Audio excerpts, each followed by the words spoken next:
Hi viewers, in this video we are going to talk about the second article of the Constitution of Pakistan.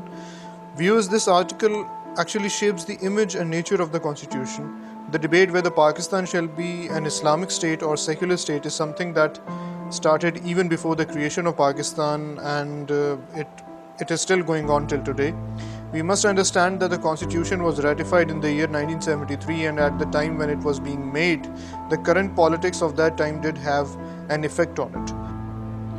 The drafters of the Constitution added the second article not only to solidify the narrative of Pakistan but also to gain support of the religious parties that were dominant in the political spheres. Many articles, clauses, amendments, and schedules that we shall go through afterwards in the series are shaped, directed, created, and ratified only because of the second article of the Constitution.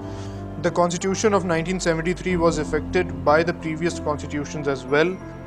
This article also validated the fact that Islam will always be given preference over the other religions in the state dealings. Even though we do not know how Jinnah, the founder of Pakistan, would have deemed it, this fact, however, remains the reality of Pakistan.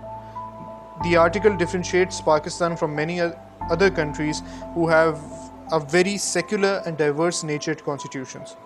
The 2A was added in the constitution as a result of the presidential order in March 1985. The President Zia's order added the objective resolution that was ratified by the parliament at the start of the new nation.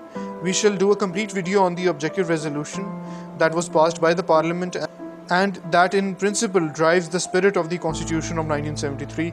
I hope you have liked our commentary. Kindly do subscribe to our channel and hit the bell icon. Thank you.